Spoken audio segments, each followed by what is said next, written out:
turako tuganira ku bintu byerekeranye no gusohora indirimbo. Urakoze cyane.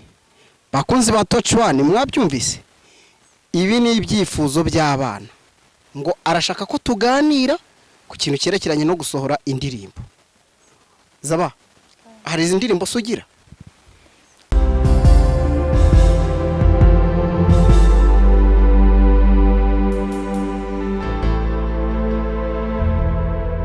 Mbahaye ikaze bakunzi ba Touch One TV, muzi ko tubakunda kandi tubahoza ku mutima. Uyu mutima uyu mutima niwo mpora mbabwira kandi buri munsi. Icyo mbasaba namwe ni ugukora subscribe kuri channel kugira ngo bino biganiro n'amakuru tubategurira bijye bihora bibageraho neza ku gihe kandi buri munsi. Njya mpora mbabwira nzajya mbazanira udushya, ariko mushobora kwibaza muti none uyu munsi atuzaniye akahe? Abana bakiri bato bo mu Rwanda baratinyutse, kimwe n'ababyeyi babo, kimwe n'abanyarwanda bose muri rusange.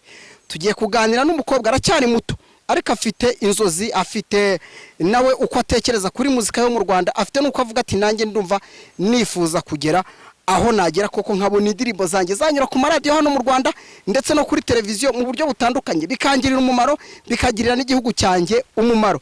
Uyu mukobwa ni mutoya, reka tuganire nawe, ariko nawe ntujye kure, ukurikira iki kiganiro tuganiriye nawe. Hanyuma kandi nimba ufite n'inkunga, mutera inkunga kuko aracyari muto kandi arashoboye. Reka tuganire nawe, guma hano hafi nawe ukore subscribe kuri iyi channel koko ibi biganiro bikugereho neza. Urakomeye? Ndakomeye. Witwa nde? Nitwa Imana zabaye Rosine. Ufite imyaka ingahe Rozi? Imyaka 14. Ufite 14? Yego. Se turaganira ibiki Rozi? Turako tuganira ku bintu byerekeranye no gusohora indirimbo. Urakoze cyane. Bakunzi ba Touch One mwabyumvise? Ibi ni ibyifuzo by'abana. Ngo arashaka ko tuganira ku kintu cyerekeranye no gusohora indirimbo. Zaba, hari izi ndirimbo sugira? Ngira imwe nyine nasohoye. Yitwa ngo iki rero noneho karabaye? Waranayisohoye? Narayisohoye. Yitwa ngo iki? Ni igiti cy'inganzamarumbo. Ni ya Gikristo cyangwa ni iririmbwa mu buryo nyine buri rusange? Ni ya Gikristo. None uratubwira rero icyo giti cy'inganzamarumbo warushatse kuvuga iki? Nashatse kuvuga ko umwami Yesu ari umuntu ukomeye, ibintu byose ashobora nyine guhinduka ikintu icyo ari cyo cyose. Buryo nimba ukuntu yabaye igiti cy'inganzamarumbo, ukuntu yageze kwa Dawidi akaba intare y'umuryango, ukuntu yageze kwa Yuda akaba intare y'umuryango wa Yuda. Ikintu nashatse kuvuga.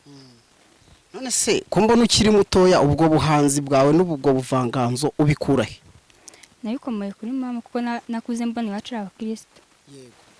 Mama we ni umuririmbyi cyangwa ni umuvugabutumwa kimwe na papa wawe? Mama ni umuririmbyi. Yego. Ariko papa nyine ni umuntu wibera aho ngaho. Ariko nawe ni umukristo bisanzwe. Hanyuma rero uravuga uti jewe ubwo mama ari umukristo akaba ari n'umuririmbyi, nanjye ngomba wajya kumukurikira agiye muri repetition? Oya, ntago najyanaga nawe, gusa nanjye najyaga nyibamo y'abana. Aho byaturutse. Tugaruke rero noneho ku gihangano cyawe. Warayikoze iyi audio cyangwa ifite amashusho? Ntago ngeze nyisohora, ni nkuko nayigishije korali bisanzwe. Wayigishije korali ntabwo ari yawe ku buryo yabibitsa ahantu nko kuri YouTube, kuri Instagram, kuri Facebook? Ntayo? Oya, nayo. Ariko uranakiga n'ubundi? Igiki? Uri kwiga nyine mu bijyanye n'amasomo bisanzwe? Ndi kwiga. None se urumva usibye kuyandika no kuyigisha korali nk'uko bivuze, ubundi wumva wayisohora ukayigira iyawe ikajya ahantu ukavuti hajya wavuze ngo witwa wayo Rosine?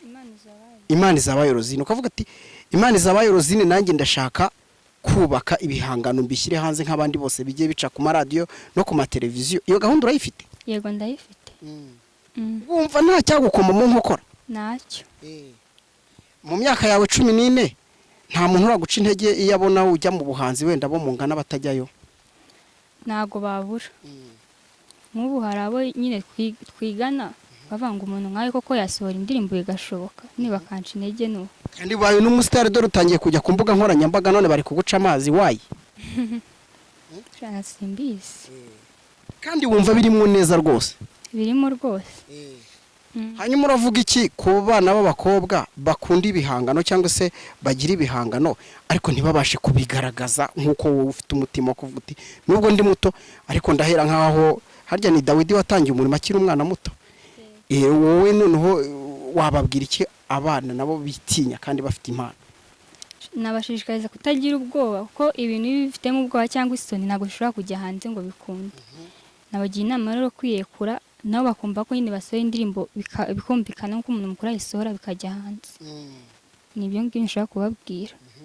Ese nk'ubu wowe ujya ugira intekerezo ukavuga uti ndifuza ko indirimbo yanjye izagica ku bitangazamakuru nzi kandi bikina indirimbo zigiye zitandukanye, ujya ugira icyo cyifuzo ukumva ugisabye Imana ku manywa na nijoro? Yego njya nyigira. Tubwira uburyo ubisengamwo rwose mu magambo make. Ngubu hari igihe mba nyine mba mbona abahanzi baririmba hajyamo Imana wamfashije nanjye nkazagera ahangaha nkasohora indirimbo nk'abandi mumva nyine kizajya isohokana bose bakayikunda. Nibyo ngibyo. Ese umuhanzi ukunda muri gospel uvuga uti uyu muntu ngewe kabisa ndi nk'umutunzi namugabira ninde? Ni Kamikazi. Kamikazi turibwira indirimbo ye uvuga uti rwose aranyespi. Indirimbo ye ntabwo ndi kuyibuka neza ubu ngubu giti nabanje kuyitekerezaho. None se ubwo twavuga ko ari nka hehe ushingira uvuga uti ndamukunda rwose? Nuko hari indirimbo yasohora ukumva nyine nk'umuntu ari mu bibazo birasa nyine nk'ibicogoye cyangwa umuntu aruremerewe. Hari indirimbo ahimbye imitwaro yari ikoreye imuremereye igasa nk'igabanyuka. Hanyuma ko mbona se uvugira ku itangazamakuru nkaho n'ubundi uri umuhanzi unabimenyereye bivake? Mbere najyaga numvaga ko nyine bitashoboka mfite ubwoba n'isoni gusa nyine icyo gihe mumaza kuntinyura mbwira ko ibintu ukoze ubifitemo ubwoba cyangwa utabyitayeho ntibishobora kugaragara neza.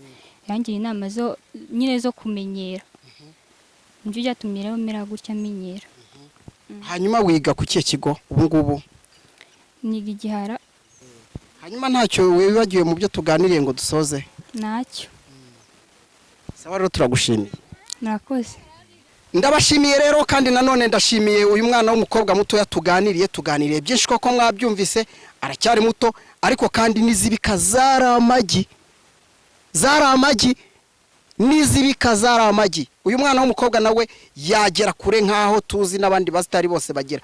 Reka mbashimire rero ikiganiro cyo nakagaruka hanyuma mukomeze mukore subscribe kuri icano kugira ngo koko turusheho kubana namwe. Ndabashimiye mugira amahoro y'Imana.